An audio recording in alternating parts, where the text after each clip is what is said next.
Hello! Shoyan here. I'm a carpenter based in Japan. This time, I'm building a woodshed. It is not ordered from an individual. It measures 1.5 meters by 6 meters, and you can stack firewood on both sides. This woodshed will be 6 meters long, and will be used to store firewood from the lumberyard. Wood stoves have become increasingly popular in Japan in recent years. Firewood is always used up, no matter how much of it there is. The wood in this woodshed isn't for a customer, so it isn't high quality. The shape will be unique, and it is not designed to be used in snowy climates. While it may be vulnerable to snow, I will make it ingeniously.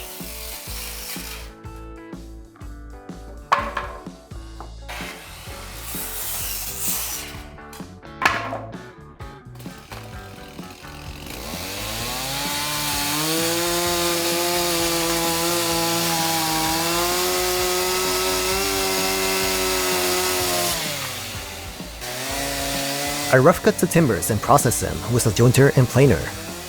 They are quite dark because they have been outside. But after using the jointer and planer, they will be very clean and indistinguishable from new timbers. They're dried well since they have been air dried. I received the plan. It seems the parts are a little thin. The sills, columns, and ridge beams above them are 120mm square. The rest are 45mm by 105mm. I'll cut those sizes first.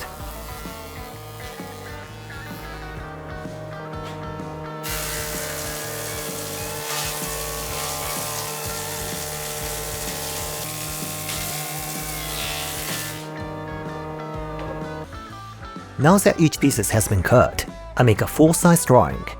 When the building is large enough to be drawn full-size on 2 to 3 pieces of plywood like this, I make a full-size drawing. This makes it easier to build with fewer mistakes. In addition, you can view the building's actual size and shape.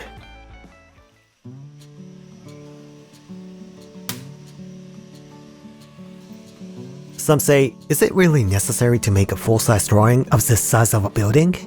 But making a full-size drawing and model by tracing the shape is nothing to be ashamed of. When parts are curved, for example, it is important to make a model. If you don't, each part will have a separate angle. For this reason, most temples and shrines are built this way. Half of the temple roof is drawn at full scale since we can't use a reduced scale drawing as a reference.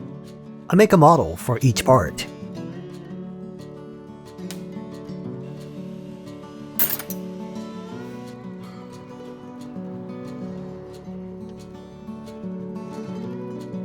I'm making a full-size drawing for diagonal braces and angle braces. This means I make a full-scale model of the brackets and diagonal braces. This makes the parts very precise in size.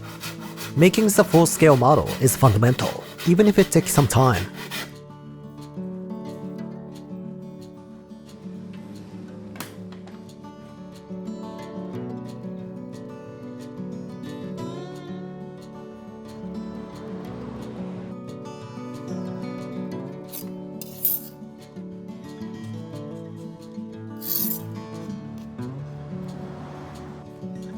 Now I start marking the timbers. I start from the sills. By marking the sills first, you can determine the order of the installation of the parts, shape, and location of the building. The building's overall structure can also be determined. When building a house, a second floor is also included. All the horizontal members are marked first. It starts from furring strips on the first floor, then the floor beams on the second floor. After that, the girders, beams, and purlins on the second floor will be marked. The balloon framing columns and the first floor columns are then marked, followed by the second floor columns. In contrast, there is no particular order in which to mark this woodshed. I mark each part one by one.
Now that I've finished marking all the parts, I start notching the sills. I have marked the part in order so that it can determine the overall shape and avoid making a mistake. But when cutting, there is no need to cut the timbers in order.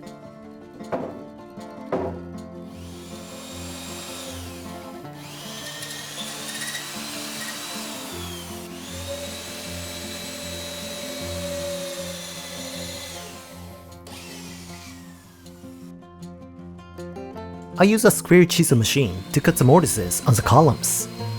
Carpentry tools seem to have stopped evolving about 40 years ago. The machines of today, even those that are newer, are not much different from the machines of 40 years ago. There's only a difference between old and new, but the mechanics are the same.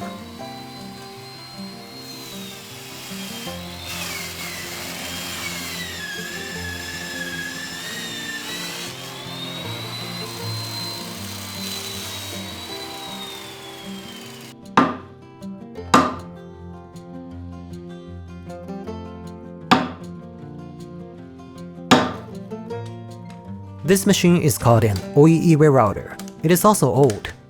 It's over 30 years old, but it is not the first model. The first model had blades on the top and bottom, which is very dangerous.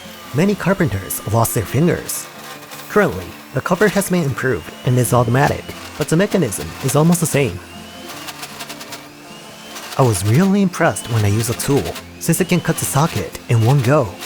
This dovetail socket is small, but when I cut a 15 to 20 centimeter one, it was really impressive to see how the blade cut the whole socket at once.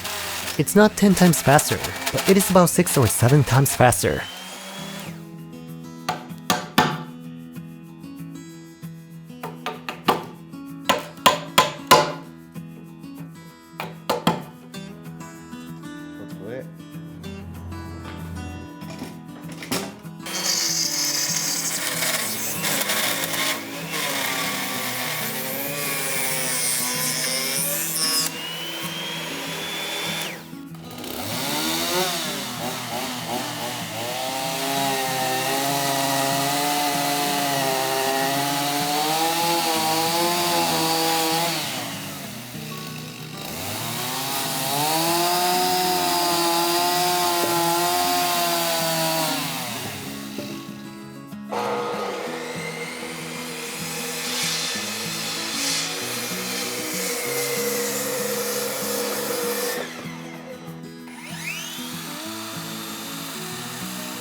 To cut the tail on the sail, I use a tenon machine. This tenon machine can adjust the angle so that a dovetail, a gooseneck tenon, or a tenon can be cut. It's called Arikama Hozotori in Japanese. It's a long name. This tool is also useful. However, it is set to a high-speed rotation, so the motor can burn out if it gets stuck while cutting. Still, it's useful. It's especially great for a long tenon. A tenon can be made up to 360mm high and 360mm long. The cutting process has really sped up since this machine came along. I was able to make about 40 dovetail joints for the sails in one day. However, this tool isn't used much these days. Unless you oil a tool you don't use much, it won't work the next time you need it.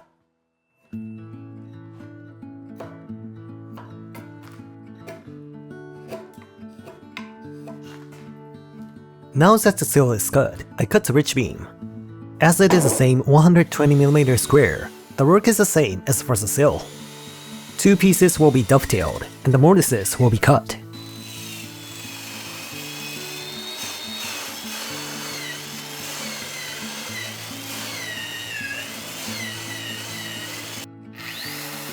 I am wondering whether to use the dovetail joint or gooseneck tenon and mortise joint. Generally, a large dovetail joint is used for a 120mm square. This time, I use a large Dovetail half-lap joint with shoulder. I can also use a gooseneck tenon and mortise joint, but having the 120mm end will result in 60mm. It will only take more time and effort, and the joint strength is the same. If the parts join, that'll be fine, so I use a simple Dovetail half-lap joint with shoulder. A gooseneck tenon and mortise joint would be used if the wood were to measure more than 180mm square.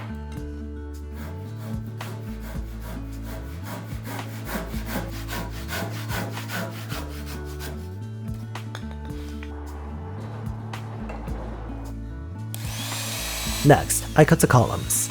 There are many notches in the column, for the diagonal braces, for the shelves that support firewood, and for brackets.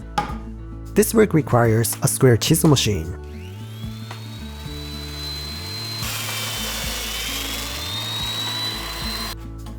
I cut through mortises where the brackets and shelf support will be joined. I carefully adjust the size while inserting a piece of those parts so that the mortise won't be too large.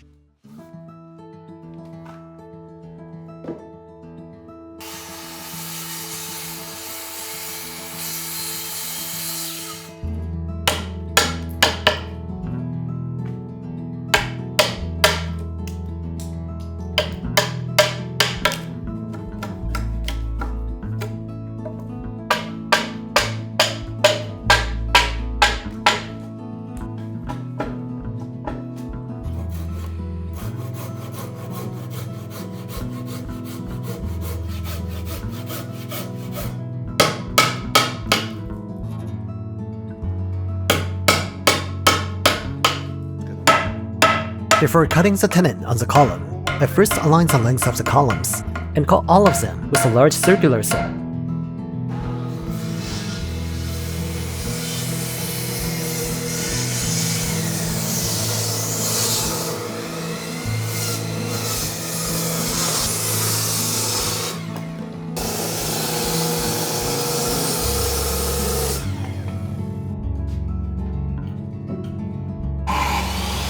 I cut the tenon on the column using a tenoning machine. Both the tenon lengths and widths can be adjusted with this machine.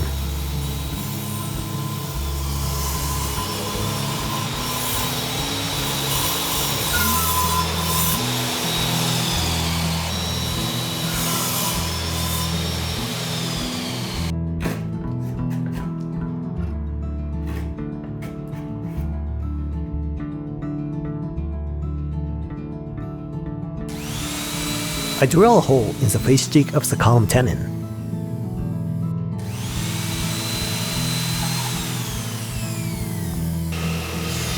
Next, I cut the diagonal braces.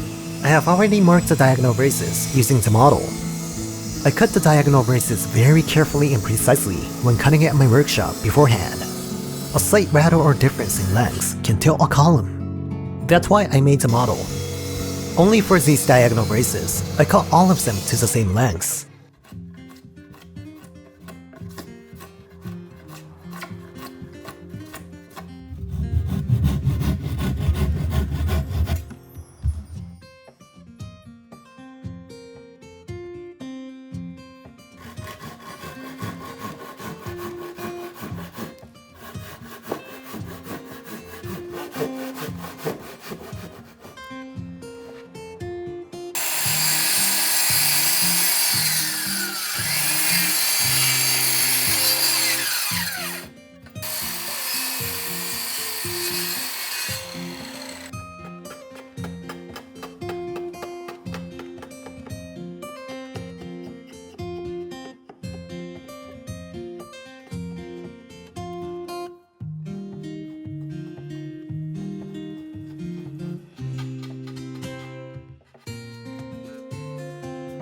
Next, I cut the brackets and supports. I simply drill a hole for the plug and cut both ends. If you look at my work, you might not get the overall shape, but it'll turn out to be a pretty good one. Please look forward to the construction later.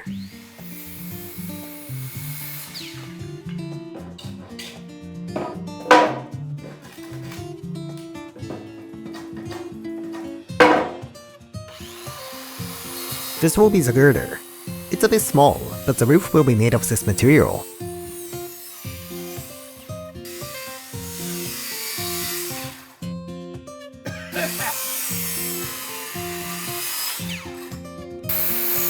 I use an end-to-end scarf joint to join the girders because the wood is thin. I just cut them diagonally. I'll screw them from the top when I join them.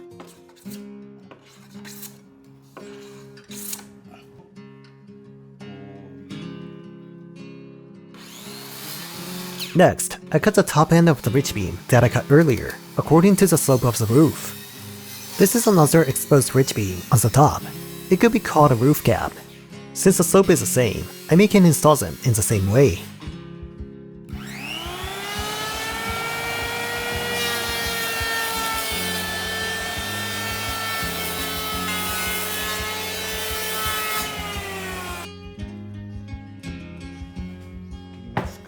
Next, I cut 4 barge boards. Only the barge boards are made of high-quality cedar hardwood.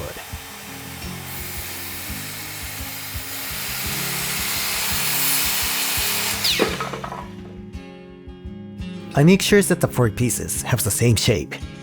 After making the first barge board to the right size, you can use it as a guide for cutting the rest. I cut the first board precisely.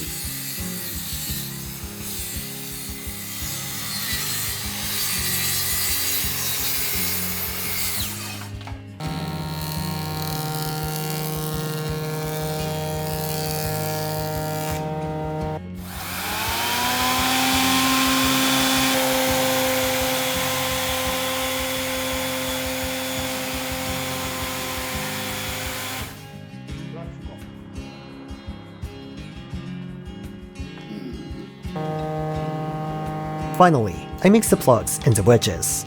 They are made of oak and are cut to 50mm square.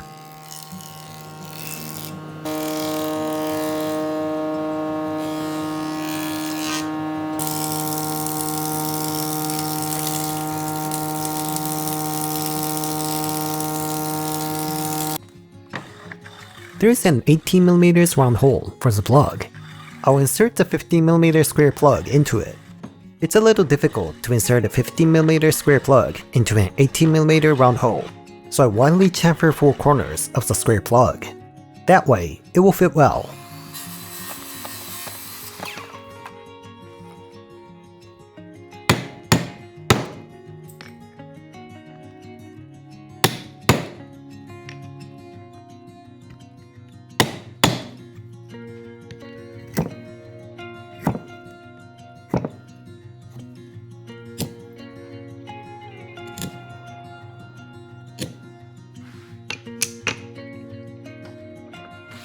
Originally, I was going to make the wedges out of oak, but I couldn't get a big enough piece, so I used ash instead. Ash is also a hardwood, so it can be substituted for oak.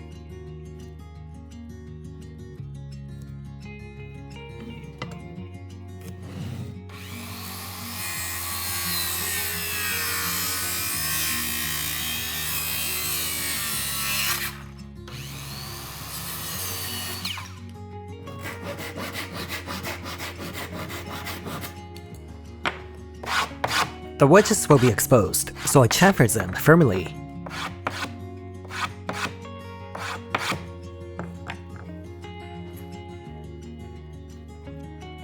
I have finished cutting the woodshed parts. Next time, I'll construct the woodshed using these parts. This is going to be a very large woodshed, so please look out for the next video. That's all for today. Thanks for watching.